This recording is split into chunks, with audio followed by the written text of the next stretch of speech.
everyone, and thank you for tuning in to another episode of the Name, Image, and Likeness Podcast. I'm your host, Granville Moody Fowler of All Sports High, and I'm glad today to have a legal mind that's going to help deep dive into some of the topics of NIL from a legal perspective. And my guest today is David McGriff. David is a graduate of the University of California, Hastings College of Law, where he was a member of the Communication and Entertainment Law Journal. Mr. McGriff has over 20 years of experience practicing law in the sports and entertainment industry. Mr. McGriff represents a variety of clientele, including rappers, musicians, artists, record producers, movie producers, content creators, and professional athletes. Mr. McGriff also represents collegiate athletes during the process of monetizing and protecting their intellectual properties rights in their name, image, and likeness.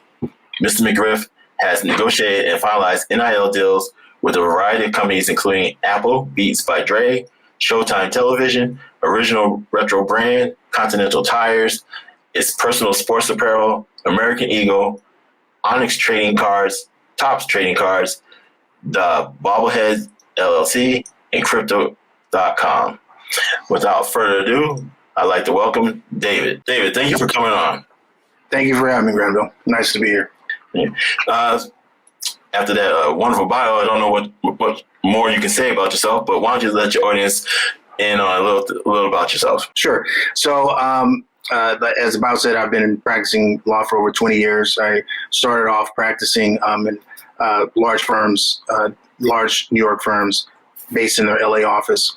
And after doing that for 13 years and developing a little roster of clients, I decided to go off on my own and start practicing law at a small firm that I founded. I've been representing folks in the entertainment industry, like I said, for over 20 years. And during that process of representing folks in the entertainment business, you get a sense of how people want to create a brand, how they want to monetize that brand, how they want to protect that brand.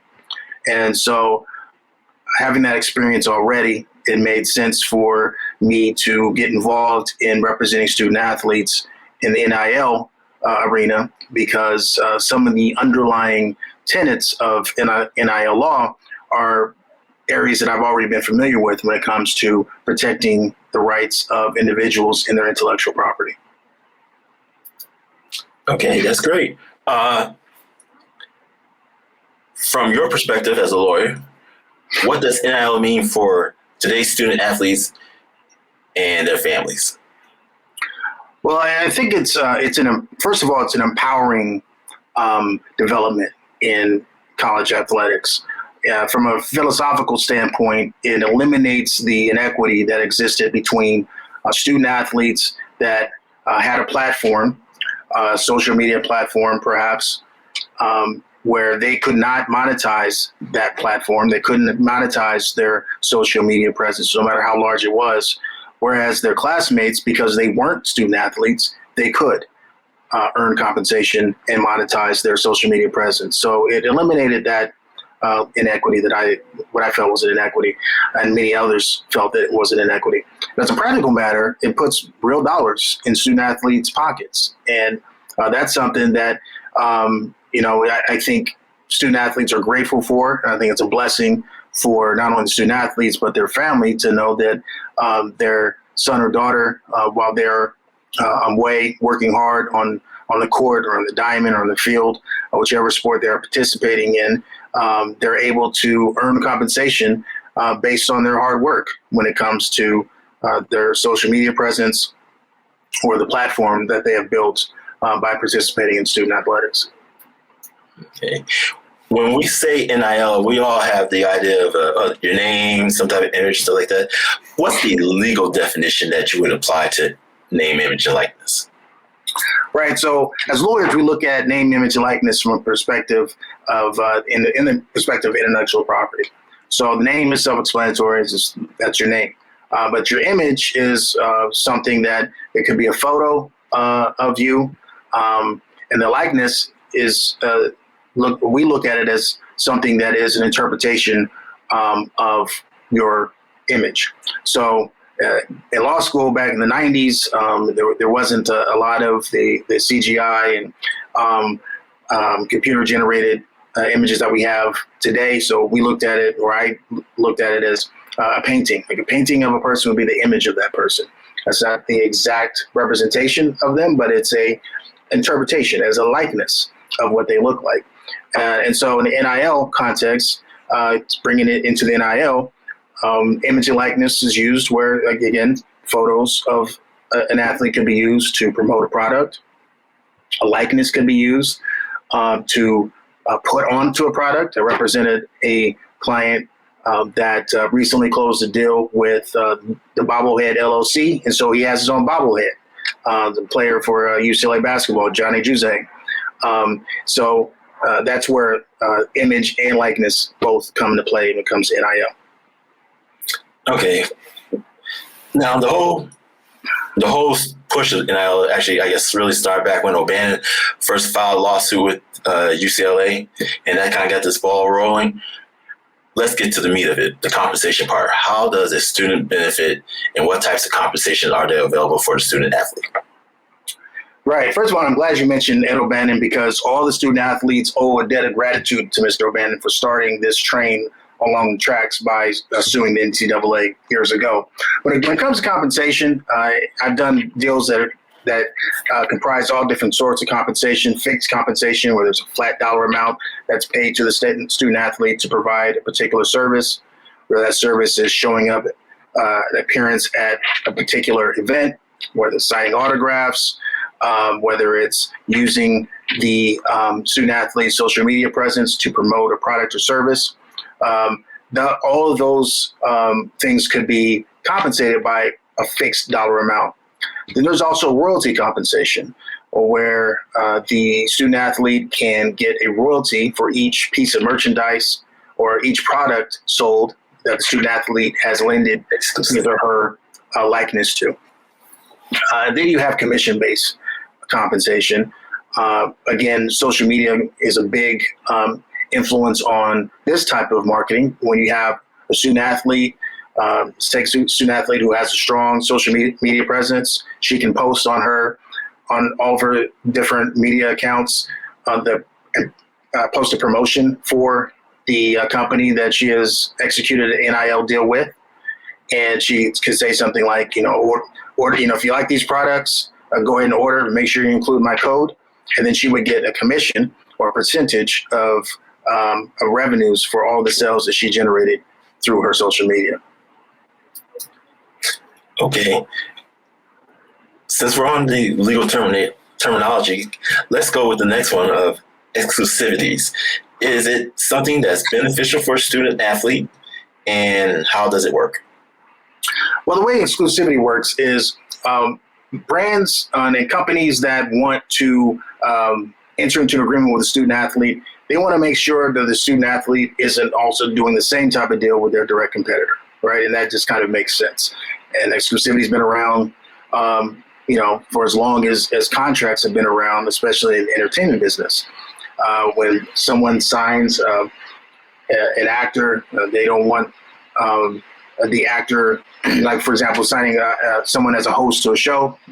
They don't want that person being able to host a similar type of show for a different network. So the same thing with NIL.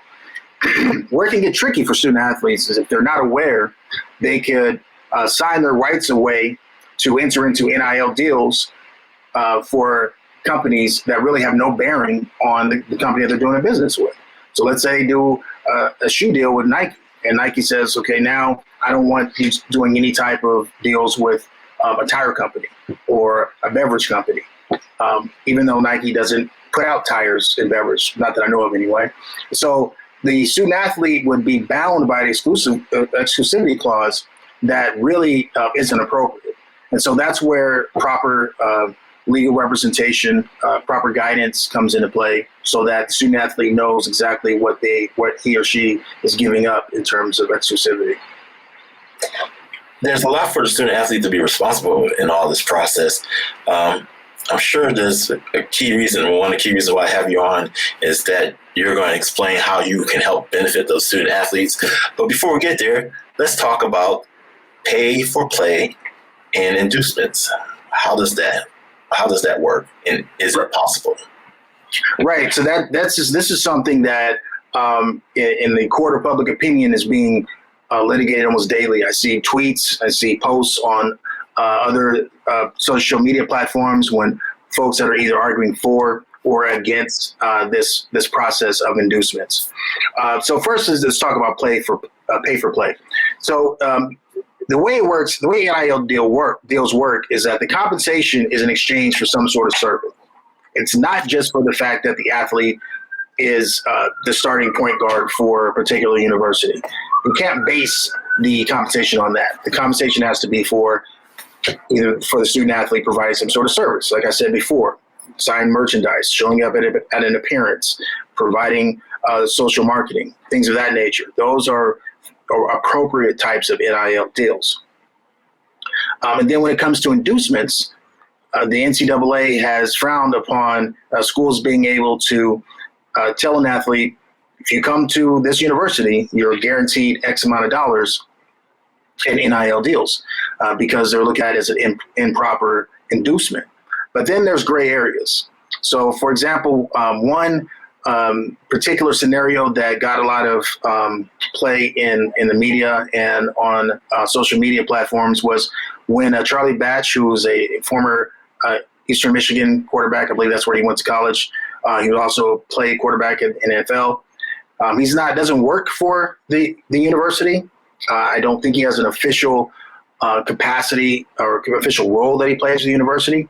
But he tweeted to a particular college quarterback recruit that if he decided to come to Eastern Michigan, he'd be guaranteed $1 million in NIL deals right off the jump. And the question is, well, is that an inducement? Is that something that runs afoul of NCAA regulations? Because it could be looked at as something as an incentive for a particular student to come to that school based on NIL. And that is something that I think more clarity is going to come into, will be provided by the NCAA. And it may take some investigations to figure this all out, but it's definitely something that's on the minds of a lot of people in this space. Okay. One of the main reasons for NIL, I guess, would be, like you said, compensation. But the other thing is the different types of deals in which to be compensated on. What kind of deals are there out there for student athletes? So the deals range. Like I said, it can be as simple as a deal where the student athlete is promoting a particular brand on his or her social media. They could make an appearance at a particular event, sign autographs. They could provide signed merchandise to folks. There's deals. There's merchandising type deals. I closed this past year. Closed a deal for one of my clients, Johnny Juzang, who's a basketball star for the UCLA Bruins. And he did a merchandising deal where he was able to have the jersey here, put his name on the back of the jersey. There we go, Juzang, number 3 for UCLA basketball. And he's able to earn royalties on the sales of this merchandise. That's something that is groundbreaking because there was, for years, the student athletes would complain and be upset that the fact that they're out there on the performing again on the court or on the field or whatever sport that they're playing, and they look up in the stands and there's folks with jerseys bearing their name, and they're not seeing a dime from the revenue generated by the sales from that merchandise. And so at least now some athletes are able to participate and earn compensation from merchandising that's sold that bears their name. Okay, then. Are there any other types of deals out there that they can do? Card signings, show appearance? Sure. It's as creative as a brand wants to make it. I've done a deal where one of my clients appeared on a Showtime show. Kevin Garnett has a show where he talks to current athletes, former athletes, and future prospects. My client was a future basketball prospect, and so he appeared on that show. And so there's all types of deals that I'm seeing, both deals that I personally worked on and deals that I've seen reported in the press. Okay. The next big thing out there seems to be this thing called the collectives. What is that about and how does it work? So collectives are something that schools have started, some schools have started doing, or boosters that are kind of loosely associated with a program. The different various universities, I just read just shortly before this podcast started that Alabama football is starting their own collective where you have groups of people, their fan base, kind of pitching in to put in money so that there's a source of funds that can be distributed to football players for a variety of things. Again, there could be meet and greets where there's a place for fans who contribute to this collective can meet their favorite Alabama football player, maybe get a signed autograph from that player. And it's not just Alabama football. There's universities all over the country that are doing this. It seems like almost every day a new collective is announced. And I think it's a way for student athletes to earn compensation, to not only earn compensation, but to engage with the fans. And I think that that's something that is, it's empowering to a young man or young woman to be able to engage with the fans of the university that they attend and play for. And I think it's something that I'm extremely excited and very happy that student athletes are able to participate in. I can't help but thinking when you talk about getting paid for meet and greets, I'm trying to think of the movie. It's going to come to me after I get off, I'm pretty sure. But the one with the Sinbad, the Texas Armadillos, where they were at the meet and group and there was a guy was stuffing money in their coat pockets. Oh, right. So the collectives have become a legal business now. Yeah. I mean, it's kind of providing some transparency to some of the things that were already occurring, quite frankly. Okay. And then on top of that, the opposite side of collectives is a directive, and I guess that's a loosely run organization. Yeah, so directives is kind of how the name implies. It's instead of a group of people, it's a direct, kind of one-on-one, or maybe just 2 or 3 people and the student athlete. This kind of takes the place. I like to say it takes the place of the duffel bag deal that's been going on since pretty much since college athletics took off with the advent of televised collegiate athletics. Became big money when that happened. And so the recruiting business became the big money involved in recruiting too. And some of it was shady. There was backroom deals and under the table deals, duffel bag deals. But this is legal because the NIL laws allow for a student athlete to earn money based on the use of their name, image, and likeness. And so, but that's what a directive is, and that's how a collective is different from a directive. I understand you're saying it's legal, but is there something that the student athlete needs to be aware of to prevent themselves from finding themselves ineligible from something that they believe was a proper deal, and then down the line NCAA says, "Oh no, that wasn't right." Right. Sure. I think that for one thing, I counsel all of my clients to make sure that they're complying with the university guidelines, the state laws in the state in which they reside, and the NCAA. So there's different levels of governing bodies and institutions that look over or oversee the NIL world. I think for athletes to be safe, they need to make sure they're complying with whatever compliance requirements that the university has in place. Most universities have disclosure requirements. And disclosure requirements say, once you sign a deal, once you execute an NIL deal, make sure you disclose that deal to us, give us a copy of the agreement, and we'll take a look at it. That way, the student athlete can ensure that his or her eligibility won't be threatened because they have the university sign off themselves. Okay, so the university will sign off and protect them in that instance. But let's face reality. They're student athletes in most cases. Their main goal is being athletes, going to school, and getting an education. How do we fold into now you have to manage your own business? What kind of team does the student athlete need to think about putting together at this level?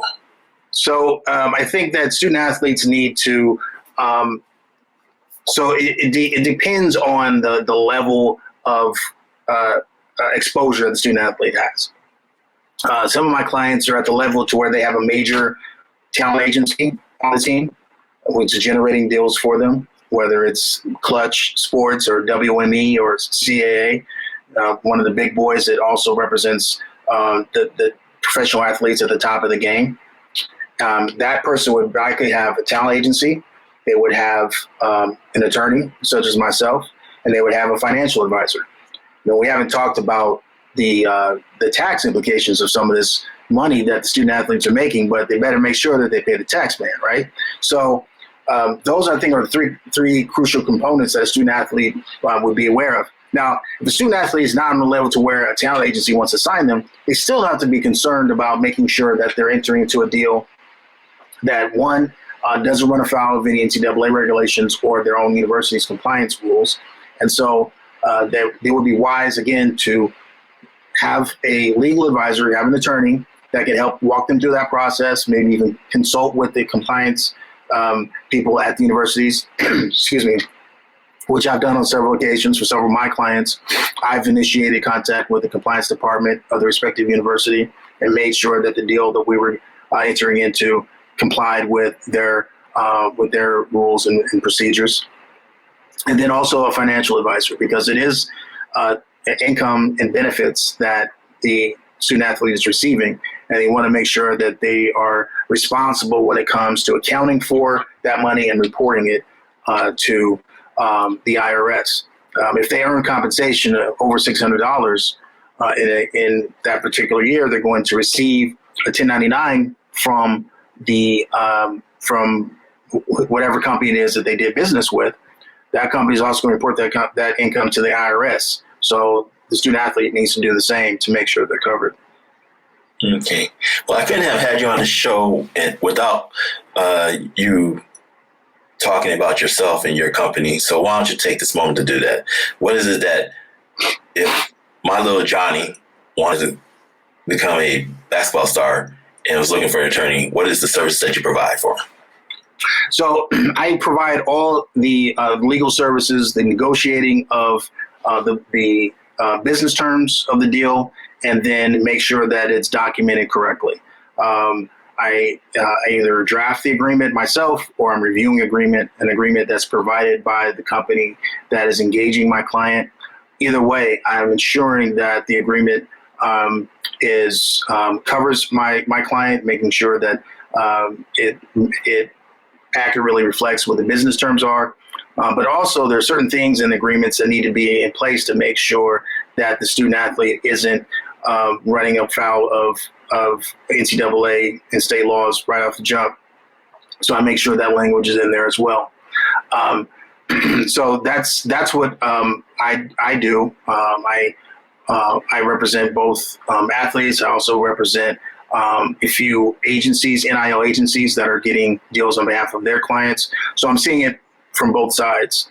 I think that I'm a really good legal resource for student athletes who are getting into the NIL business. Okay. Well, David, I'd like to thank you for coming on. It's been a wealth of information and knowledge.